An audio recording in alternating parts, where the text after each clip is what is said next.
Hello friends, welcome to job शुरू। दोस्तों, हम लोग इस वीडियो में जानेंगे अविश्वास प्रस्ताव यानी कि नो कॉन्फिडेंस मोशन क्या होता है।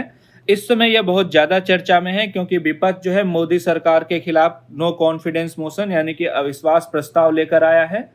तो इस वीडियो में हम लोग डिटेल में जानेंगे कि विपक्ष के अविश्वास प्रस्ताव से बीजेपी की सरकार जाएगी या नहीं जाएगी, और ये अविश्वास प्रस्ताव क्या होता है, किस सिचुएशन में लाया जाता है डिटेल में, और इससे कांग्रेस को क्या फायदा होगा, सारी जानकारी आपको डिटेल में दी जाएगी। इससे पहले आप चैनल को सब्सक्राइब कर लें। तो सबसे पहले बात करते हैं नो कॉन्फिडेंस मोशन यानी कि अविश्वास प्रस्ताव के बारे में कि ये है क्या। तो अविश्वास प्रस्ताव, जब विपक्ष को लोकसभा में ये लगता है कि जो पार्टी है रूलिंग पार्टी, उसके पास मौजूदा बहुमत नहीं है या फिर सरकार सदन में विश्वास खो चुकी है, तो वो जो है नो कॉन्फिडेंस मोशन लेकर आती है। इसको आप ऐसे समझे कि बीजेपी की सरकार है और कांग्रेस को ये लगता है कि बीजेपी के पास बहुमत नहीं है, तो वो जो है नो कॉन्फिडेंस मोशन लेकर आएगी। इसी तरह नो कॉन्फिडेंस मोशन लाया गया है और इस नो कॉन्फिडेंस मोशन का आर्टिकल 75 में उल्लेख किया गया है डिटेल में कि केंद्रीय मंत्रिपरिषद लोकसभा के प्रति जवाबदेह है। मतलब केंद्रीय मंत्रिपरिषद मतलब केंद्र सरकार और उसके सभी मंत्री जो है लोकसभा के प्रति जवाबदेह हैं। अगर सदन में बहुमत नहीं होता है तो प्रधानमंत्री समेत पूरे मंत्रिमंडल को जो है इस्तीफा देना होगा। अगर सरकार अपना बहुमत नहीं पूरा कर पाती है तो उनको प्रधानमंत्री समेत मंत्रिपरिषद से इस्तीफा देना होगा। लोकसभा की जो प्रक्रिया है या फिर लोकसभा के कार्य संचालन की नियमावली है, उसमें नो कॉन्फिडेंस मोशन के बारे में डिटेल में दिया गया है। नियम 191 से लेके 195 तक इसके बारे में डिटेल में बताया गया है कैसे ये आएगा। और ये प्रस्ताव केवल एक लाइन का होता है कि यह सदन जो है मंत्रिपरिषद में अविश्वास व्यक्त करता है। उसके बाद जो है इस पे जो है डिटेल में चर्चा होती है। तो ऐसे कैसे कर सकते हैं, तो पहले इसका नियम है 198(1) का। इस नियम में क्या होता है, जो अविश्वास प्रस्ताव लाना चाहता है, जैसे कि अभी कांग्रेस बीजेपी के खिलाफ लाना चाह रही है, तो वो लोग क्या करेंगे, स्पीकर के पास जाएंगे और उनसे जो है परमिशन मांगेंगे। जैसे कि ओम बिरला इस समय स्पीकर है, तो उनसे जो है इसकी परमिशन मांगेंगे। उसके बाद एक दूसरा नियम है 198(1) का। इसमें क्या होगा, सबसे पहले सुबह 10 बजे लोकसभा के जो सेक्रेटरी हैं उनको रिटन में इसकी सूचना देनी होगी कि मुझे जो है नो कॉन्फिडेंस मोशन लाना है। उनको एप्लीकेशन देने के बाद अगला रूल है 198(2). इसमें जो है जो लोग अविश्वास प्रस्ताव लाना चाहते हैं उनके पास कम से कम 50 सदस्यों का समर्थन होना चाहिए। मतलब अगर 50 से कम सदस्य हैं तो आपको स्पीकर जो है इसकी परमिशन नहीं देंगे। तो कम से कम अगर आपके पास 50 सांसद है या इससे अधिक है तो आप नो कॉन्फिडेंस मोशन ला सकते हैं। इसके बाद नेक्स्ट नियम है 198(3). इसमें क्या करना होगा, स्पीकर की अनुमति मिल गई, इसके बाद आपको संसद में चर्चा करनी होगी। उसके लिए या तो एक दिन का टाइम दिया जाएगा, या एक से अधिक दिन का टाइम दिया जाएगा। वो स्पीकर द्वारा जो है डिसाइड किया जाएगा कितने दिन चर्चा होगी। तो इस बार कांग्रेस मणिपुर को लेकर ज्यादा अग्रेसिव है, उसी के चलते जो है एक अविश्वास प्रस्ताव लाया जा रहा है। तो उस पर चर्चा होगी और लास्ट में जो है जिस दिन आखिरी दिन होगा चर्चा का, उस दिन स्पीकर द्वारा वोटिंग कराई जाएगी और उसके बाद जो है फैसला किया जाएगा। वोटिंग में क्या होगा, अगर सरकार बहुमत नहीं पूरा कर पाती है तो जो है ये सरकार गिर जाएगी। इसमें बहुत लोगों को ये कंफ्यूजन होगा कि अगर राज्यसभा के मेंबर भी वोटिंग कर सकते हैं, तो इसका आंसर है नहीं।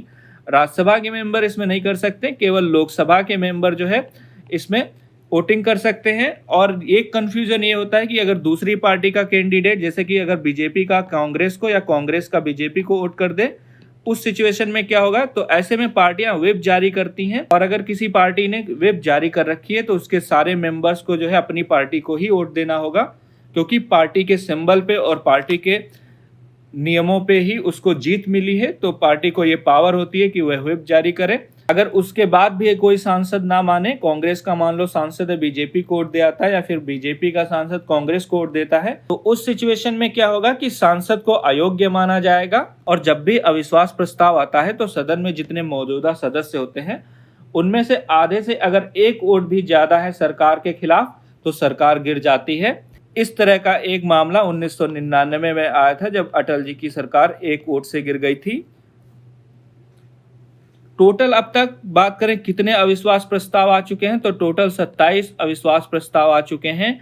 2018 में भी जो है मोदी सरकार के खिलाफ एक अविश्वास प्रस्ताव आया था जो पूरी तरह से फेल हो गया था।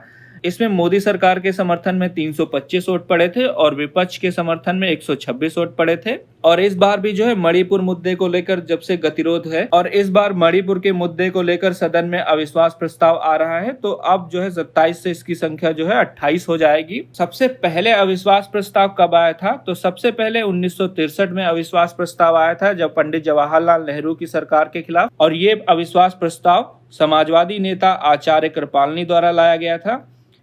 इस अविश्वास प्रस्ताव में सरकार को जो है 347 वोट मिले थे और विपक्ष को 62 वोट केवल पड़े थे, और इस तरह जो है पंडित जवाहरलाल नेहरू की सरकार जो है बच गई थी उस समय। अब बात करते हैं सबसे ज्यादा अविश्वास प्रस्ताव किसके खिलाफ आए हैं। तो सबसे ज्यादा अविश्वास प्रस्ताव इंदिरा गांधी की सरकार के खिलाफ आए हैं।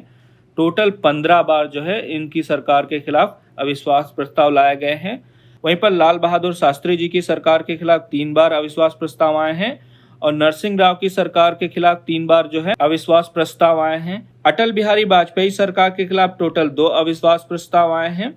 इसके अलावा राजीव गांधी, वीपी सिंह, चौधरी चरण सिंह, मनमोहन सिंह, नरेंद्र मोदी सरकार, इन सब के खिलाफ एक एक अविश्वास प्रस्ताव आ चुका है। अब जानते हैं कि जो 27 बार अविश्वास प्रस्ताव टोटल आ चुका है, इसमें कितनी बार सरकारें गिरी हैं। तो टोटल 3 बार जो है सरकारें गिर चुकी हैं।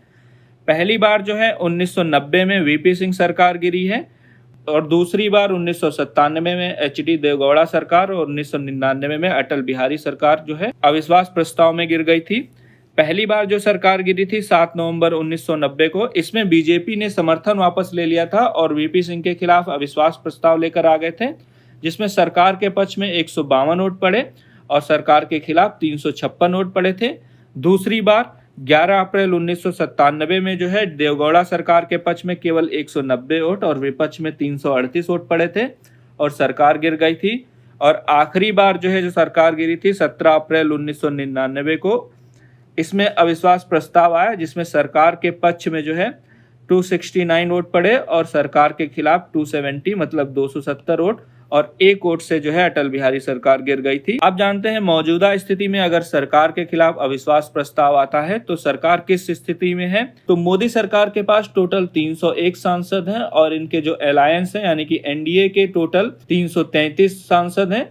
वहीं विपक्ष के पास टोटल 142 सांसद है, जिसमें 50 कांग्रेस के सांसद हैं, बाकी जो है इनके अलायंस के हैं। तो इससे बिल्कुल नहीं लग रहा है कि ये सरकार जाने वाली, क्योंकि सरकार के पक्ष में 333 सांसद हैं, तो सरकार जो है बहुत मजबूत है संसद में।